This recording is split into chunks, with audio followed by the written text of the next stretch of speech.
Hey guys, Dr. Prometheus here with my thoughts on the Bears season as we go into the NFC and AFC championship games before the Super Bowl, but also we have some thoughts about what the Bears are doing right now in the offseason.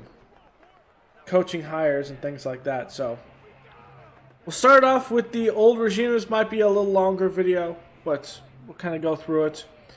I thought the first 3 years of, or at least the first 2 years of Nagy in Chicago were great. And I think that I contribute that mostly to the sole fact that having that dynamic with Tariq Cohen really helped the offense stay more balanced around speed, but also the fact that it brought a dynamic to the offense and a change of pace. Once Cohen went down in year 3 of Nagy's tenure, you started seeing the issues that the Bears had fundamentally in offense, and it just didn't click. And then going into year 4, this past offseason, before, bringing in Andy Dalton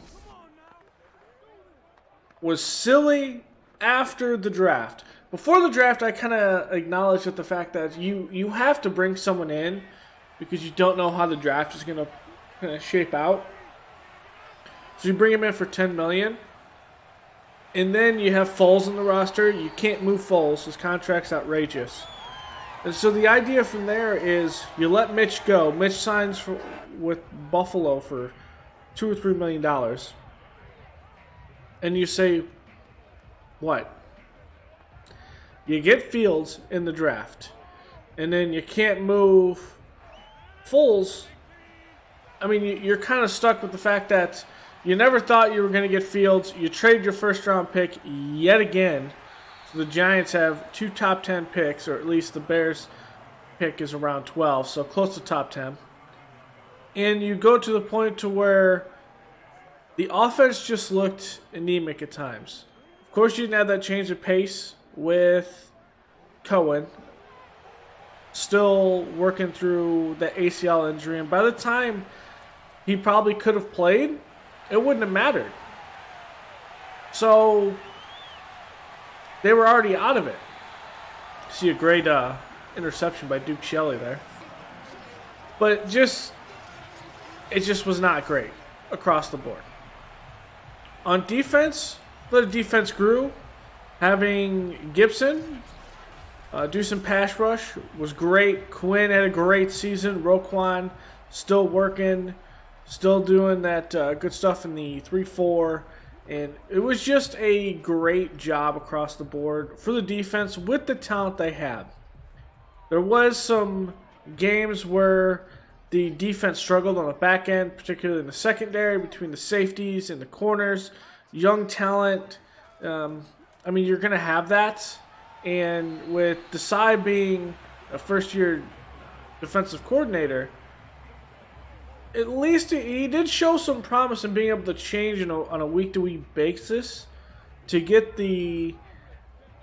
have the ability to counter some of the teams that they played. But there was a lot of games where the Bears defense just could not get it going. Could not close out games.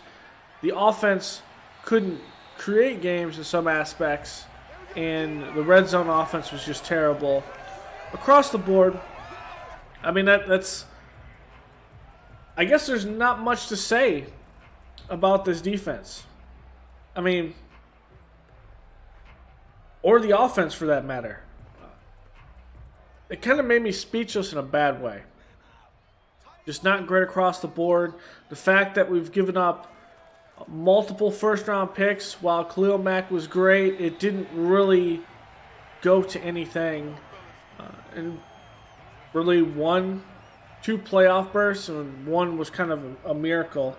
But then you get destroyed in the first round against the Saints. This year, obviously, they didn't make it.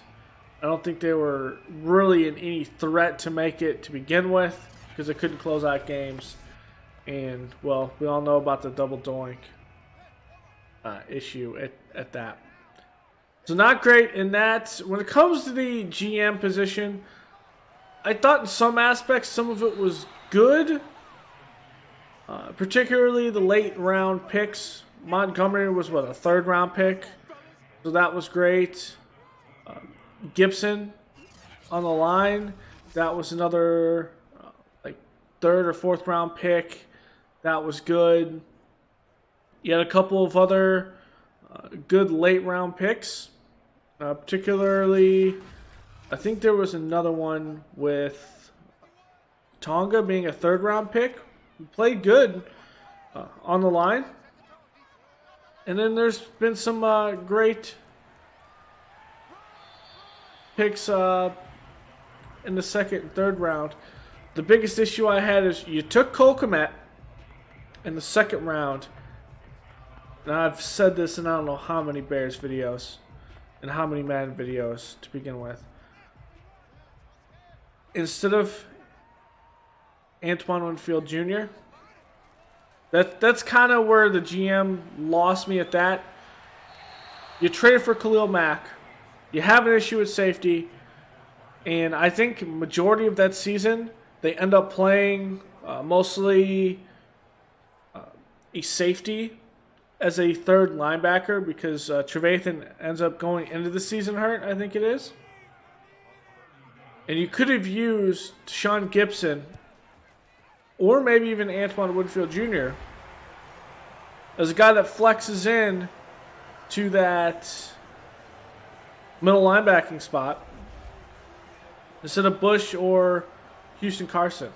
And it could have made the defense more dynamic, more able to combat Aaron Rodgers. They did a pretty good job against Cousins. We all know Detroit's anemic. So Detroit functionally is years before they get it together. But it just came with the sole fact that they had the ability to do good things early in the draft and either Pace traded those picks away or they picked a guy like Cole Kmet when they definitely had other players on the board because of their willingness to fix one position instead of actually drafting best player available. And I think that's one thing that really hurt the Bears is when it got to like the third or fourth round, they really started picking best player available. But that mentality just didn't click in the first three rounds. And that's why you get not great picks. This past offseason, I mean, you had injuries. Tevin Jenkins, I think he'll be good if you slide him over to right tackle. He's played right tackle before. And then, I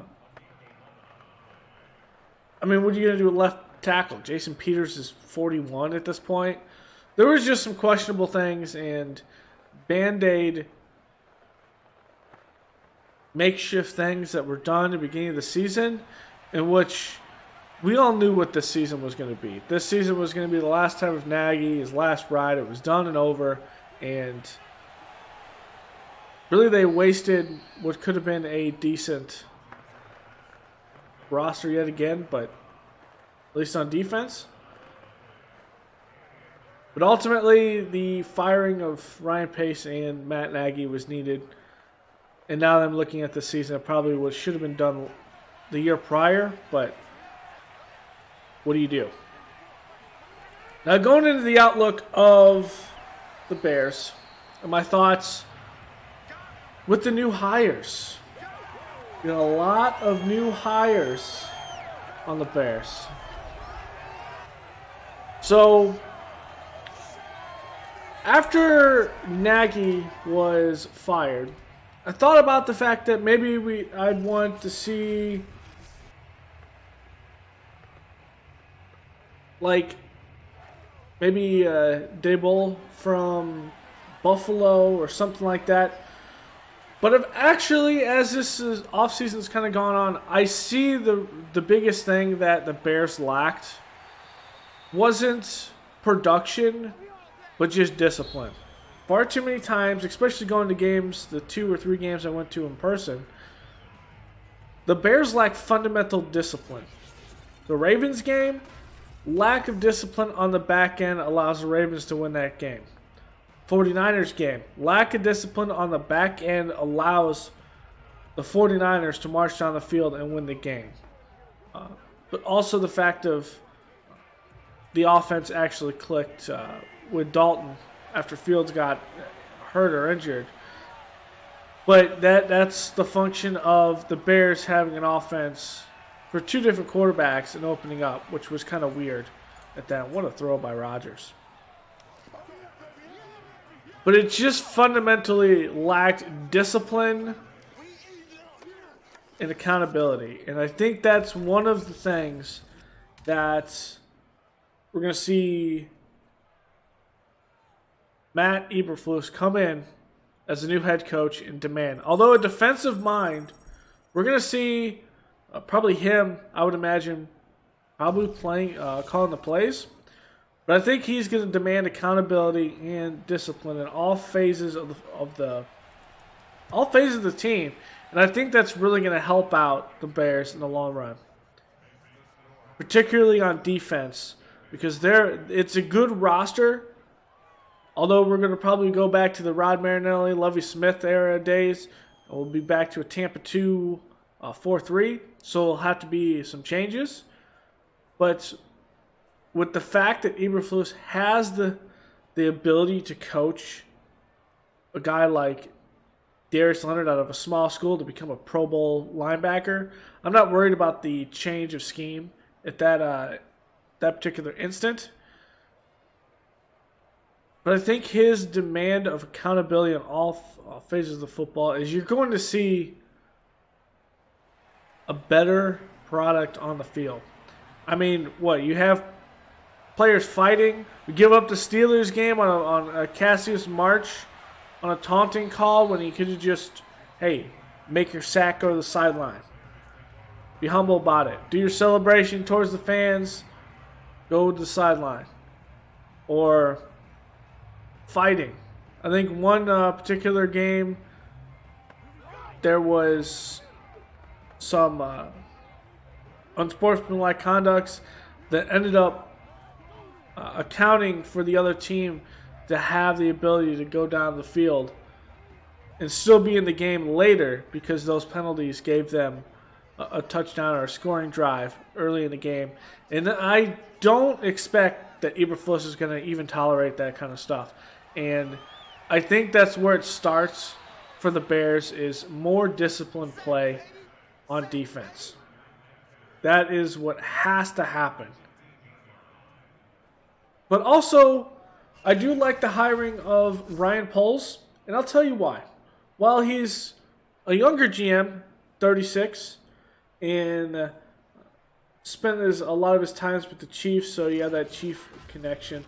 But the biggest thing with Ryan Poles, and maybe this doesn't translate, but maybe it does translate, is Ryan Poles has a history of he played, I think, as a lineman in the NFL.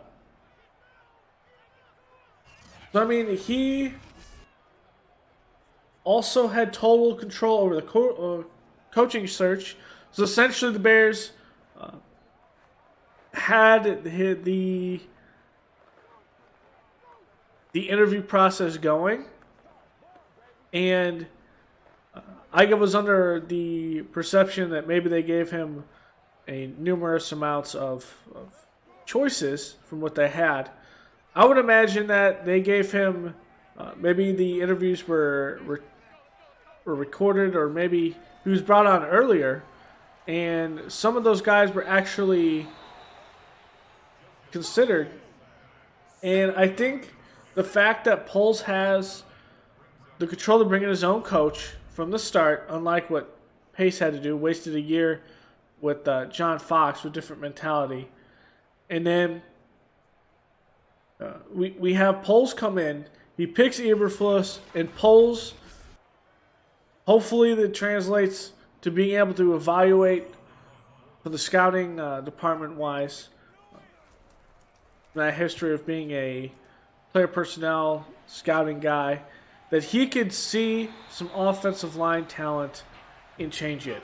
The offense, with that, I don't think Eberflaus is going to mess with the offense, and that's why I find it really weird, a lot of Bears fans, with the hiring of Getsy as the offensive coordinator, Luke Getsy from the Packers.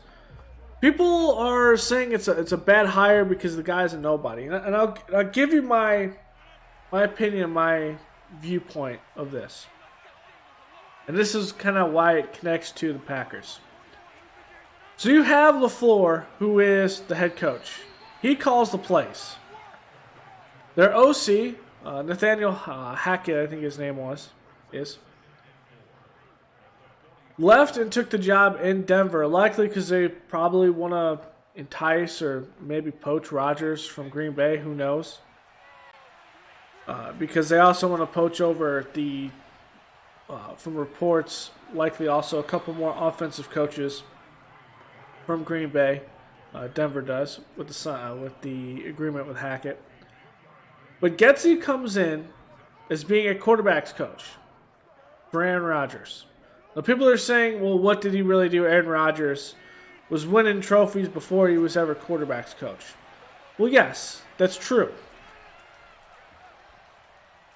But you got to look at, well, I'll use however in this case, but however, you have to actually look at what his previous jobs were and who he coached. Getsy has been with the Packers for 7 years with a gap in between, so the last 8 years or so, he's been with the Packers. And he is actually, by Devontae Adams himself, credits Luke Getsy of helping him develop as a receiver. He was offensive qualities coach. He was a receivers coach. So, I mean, this is a guy that's developed other talent, but also the fact of I think Getsy knows what you're supposed to see in that receiver-quarterback relationship and what he wants to run in a Shanahan-ran offense. Because that's the scheme that's going to ultimately be used. And so I think that is a big one there. Now saying, well, the guy's inexperienced. Well, this kind of goes in my point. And I'll use the Rams for an example. Stafford goes to the Rams. The OC of the Rams isn't calling plays that make Stanford amazing, or that offense look great to the point where they're in the NFC Championship game. Like that's not because of the Rams OC. That is because Sean McVay's calling the plays. Same thing in Green Bay. LaFleur calls the plays. So it doesn't matter if you have the OC who doesn't call the plays, or if you have the quarterback's coach who doesn't call the plays. Really, no one in that coaching staff, unless they've called the plays before being hired in Green Bay and before LaFleur somewhere else, is going to be calling the plays. So that idea where we need a guy that is able to call the plays. Dable, who was the OC in Buffalo, who's now the head coach of the Giants, called the plays. But those guys aren't taking OC jobs. Those guys are taking head coaching jobs because they play for defensive coaches, and they are pretty much the ones to credit with constructing the offenses for those teams. And yes, not all offensive-minded coaches call plays. I'd probably say 70% of the league, but more often than not, if you have an offensive-minded coach, he's likely calling the plays. It's the same thing with Nagy when he was in KC. Nagy wasn't really calling the plays without Andy Reid okaying them. And if he wasn't calling the plays, Andy Reid was calling the plays. So, I mean, it was no different than that. what kind of gets me to this is that the offense is going to have to switch. Now, here's my ideas on the offense. Obviously, Jason Peters is gone. It's out. Who knows what's going to happen with Allen Robinson? At this point, Allen Robinson, maybe that's also another key indicator, and I know that was cited, I think, in reports on why Pace was on the outs and wasn't brought back for any other positions, is because he failed for the last 2 to 3 years to re-sign Allen Robinson like the front office wanted him to do.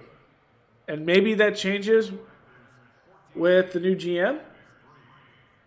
Maybe that's the case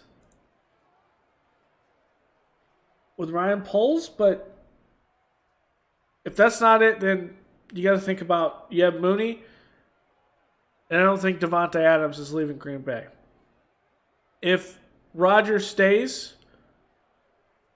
maybe they don't tag Davante Adams, but if Rodgers leaves, I think they will definitely tag Davante Adams.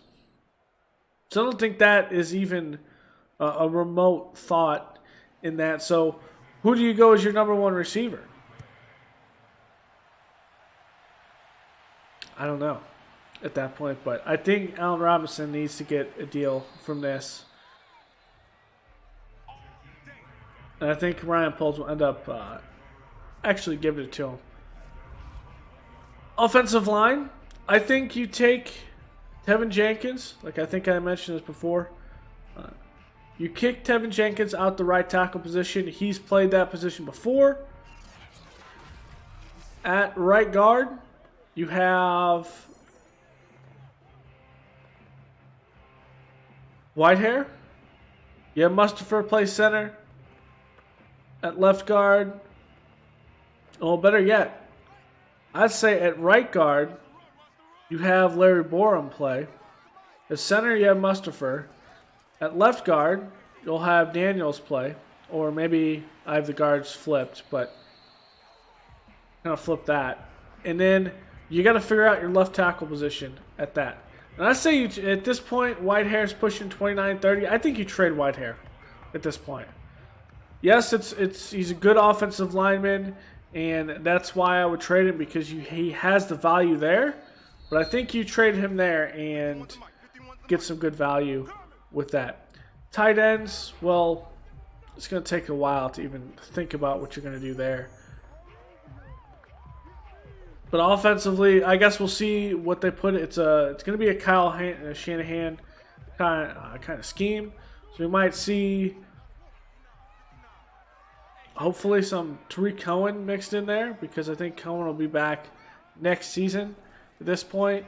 And it's going to be an offense heavily reliant on David Montgomery. And I think that's fine, because Montgomery can do some work. But I think on offense, the way it's shaping up, and then also there might be reports, who knows, there's also reports conflicting this, but if Pep Hamilton comes in from Houston, depending on the situation that happens in Houston, because they haven't hired a new coach. I don't even think they've hired a GM at this point, but they still have to do a lot of their hiring process. We could see Pep Hamilton come over and develop Justin Fields as a quarterback's coach, and that would be insane, because Pep Hamilton's one of the best quarterback coach in the NFL. The guy's been credited for coaching guys like Andrew Luck. He's been at the collegiate level. Also, I think with Luck, he coached Herbert in his rookie season and with the Chargers. I mean, the guy is a monster, and if he can be snagged by Eberflaus to come in, it'd be great. Now, defensive side of the ball. There's going to be a lot of changes. My expectation will be Eberflaus, who runs a 4-3. If there's going to be some changes on the defense with that, just my thoughts. Meaning Quinn is likely going to be playing, Quinn will be playing with his hand in the dirt like he did in Dallas under Rod Marinelli. But I think also you're going to see Khalil Mack have his hand in the dirt as well.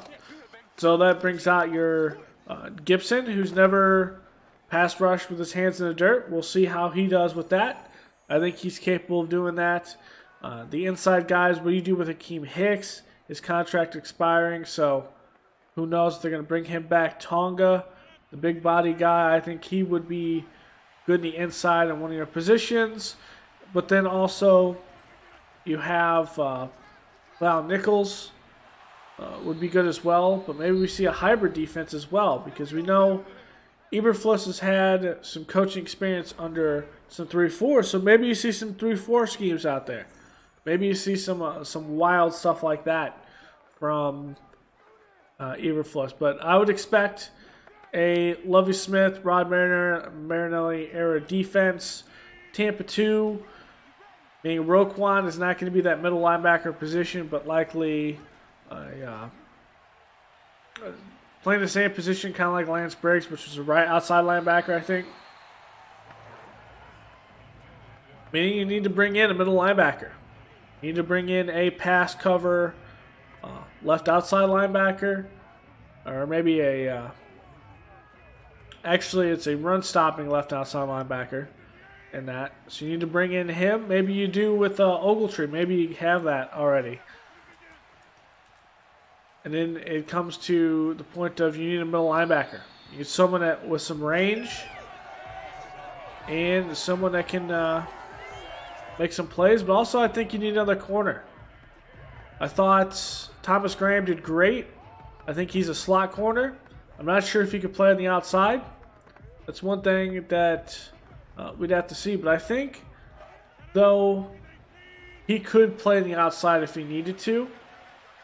And I think in a 3-corner situation, he should play inside. We'll kind of see how it goes with that. But I think the biggest thing is the accountability on defense is going to bring in a scheme that is solid, but also the fact that you play disciplined football, keep everything in front of you. And I think, at least in the run, Indy was one of the best teams against the run, which bodes well with some of the great running teams in the NFC North, particularly with Dalvin Cook in Minnesota. I mean, that's a huge dynamic, but who knows what they ultimately bring next year after the firing over there, firing their coaching staff and GM. And what Green Bay kind of does, because they play off the run game, and so you need to be able to stop the run game in that to be able to affect Rodgers, but Rodgers could still beat you in the air, obviously, if he ends up staying in Green Bay. So that's one thing that concerns me with it, because I think Indy's defense was like 22nd or 25th in passing. Kind of fell off the list last season, but they were better earlier. And I think that might have been because of injuries, things like that. But I think the Bears ultimately, they have the ability to set this up. They have the ability.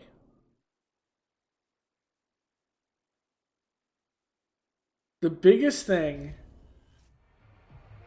is putting this into a new coaching staff and a new season coming in. The main things the Bears need to do is develop Fields. It's number one. Develop Fields. Develop Fields. Develop Fields. Number two to that is fix the offensive line so you can develop Fields. If Fields can't pass the ball, and if you can't run the ball, it is going to be because your offensive line was not fixed. How do you do that without a first-round pick? I don't know. You better start fishing from there, which kind of makes my idea of maybe in free agency you have to get that left tackle, or at least give a prove it to deal to someone who can play left tackle. Or you spend some good money this offseason, the projected $44 million that you have, and you get a left tackle. And you solidify that left tackle position for at least the next 2 to 3 years, and you go from there.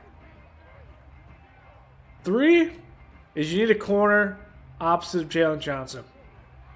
Whether that be in-house, whether that be you draft a guy, you go out and free agent for some competition, something, but you need to do that. Nagy kind of dropped the ball in not starting Jenkins and instead put Peters out there. And then also issues with not having Daz Newsome out there until later on in the season. So not being able to see what he can do. And then I think the other biggest one was Thomas Graham. Not putting out there early, and Thomas Graham was an absolute monster in the games that he played. Like, geez, wow. I think he could be, but we didn't see enough of him to say he could play opposite Jalen Johnson. So I think that is really the conundrum you go in your top 3 needs is you don't have a first round draft pick. You need to repair the offensive line and depth. And you need to get that other corner. And then your 4th one, kind of respectively, is what do you do at receiver? So that's one of the things I think my thing would be this, and it might be a bit much, but this is me being the armchair GM of sorts. You don't write off this draft, but you kind of write off this draft. And what I mean by that is you go out and get a left tackle in free agency. You go out and grab you give Allen Robinson the money he wants, which I think by reports is like $17 million. It's more than Devontae Adams is asking for 30 plus, which is more than even DeAndre Hopkins. So you give Allen Robinson his money. You go into the draft, and this is assuming that Thomas Graham can hold it down. I mean, you can't get worse than what you were this past season on defense. You're returning most everyone, at least that was starter, besides maybe Ogletree. So you need to lock up Ogletree. You need to lock up Roquan sooner rather than later. You have Vildor, Shelley's in there, Jalen Johnson. So maybe Goldman, if he's not on another year. Maybe you trade Goldman if he has another year on his contract still, because you have Tonga that could play better there. And then maybe you need a safety. So you trade that 2nd round pick. And you trade a 3rd round pick this year. And you get up in the late 1st round, and you draft a receiver. You really go out there and you draft the best receiver you can at that position later on in the draft. And while some people might say, well, this isn't best player available, like you said, well, you don't have a 1st round pick. So you aren't getting a lineman, and you're likely not going to get the best receivers, obviously. You might get a safety in the 2nd round pick. So you roll with it with that. I mean, this draft is already a mess to begin with, to the point where, and it was good that you traded up with the Giants to get this one. I think this was a needed trade that happened to get Fields. But giving up 3 first-round picks for Khalil Mack, especially when we knew that Gruden didn't really matter, or trading up for Mitchell Trubisky when you likely didn't need to, has really depleted the roster from a standpoint of you have no talent that came in the league with the boom factor like Khalil Mack or Jalen Johnson or anything like that. Those first round talents, some of them are just made different. I mean, look at Jamar Chase. Look at Devontae Smith. Look at who else was a first round pick this past season. Trevor Lawrence, quarterbacks go to die in Jacksonville. We kind of all know that.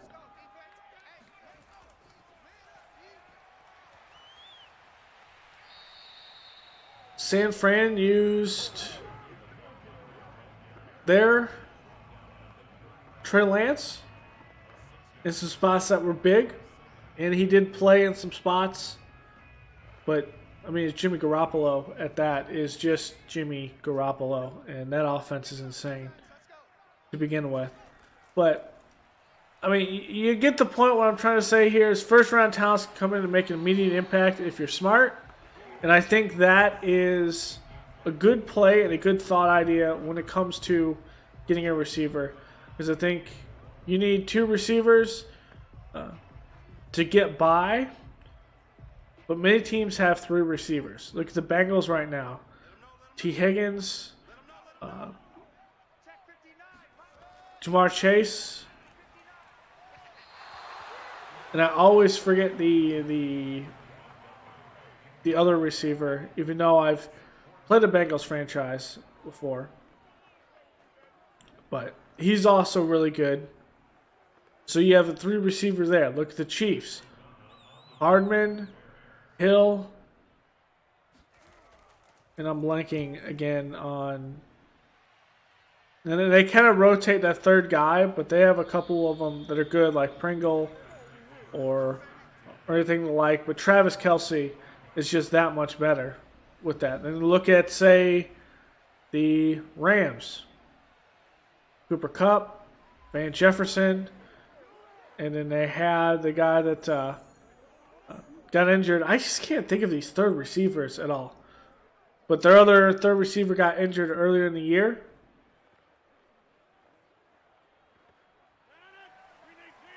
So, I mean, you have these teams that are in the playoffs, still playing in the championship game, that have 3 receivers in that. 49ers, Samuel,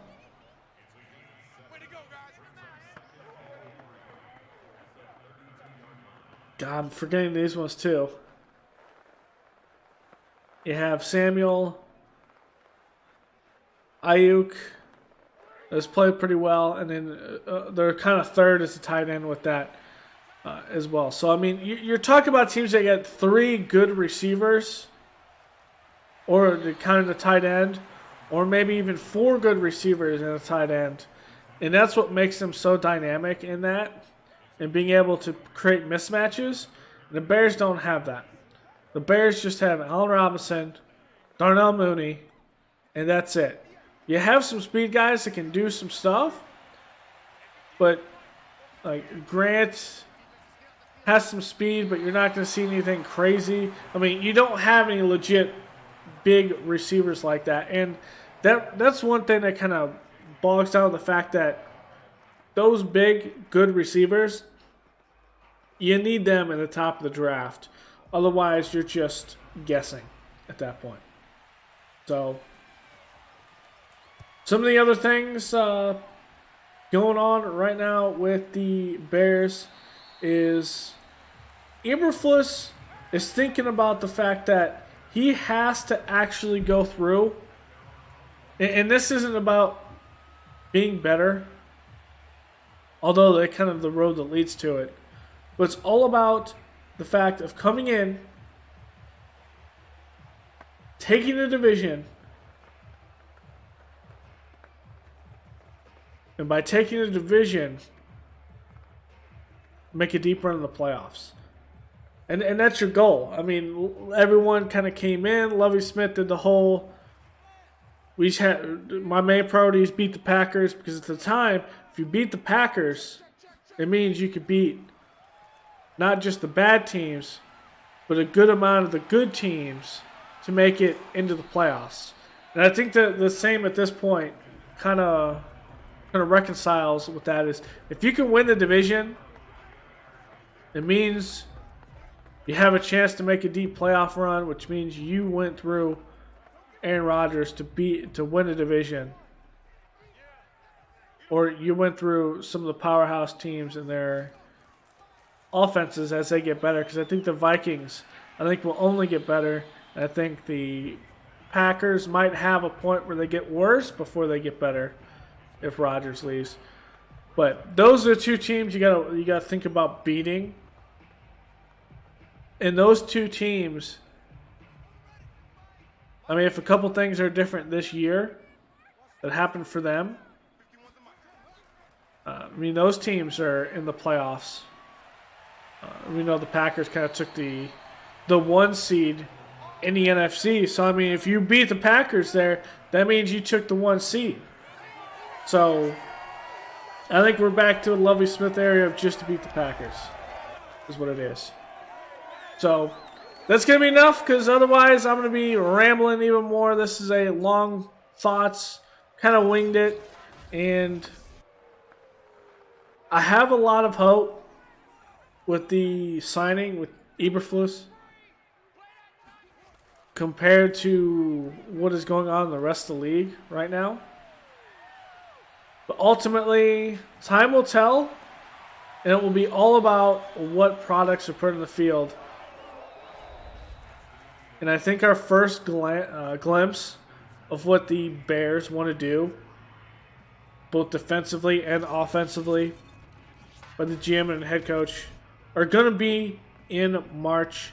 So it'll probably be my next Bears video in that, with free agency, kind of what's popping, what's going through with that, some of the Bears stuff, probably a couple days after free agency starts.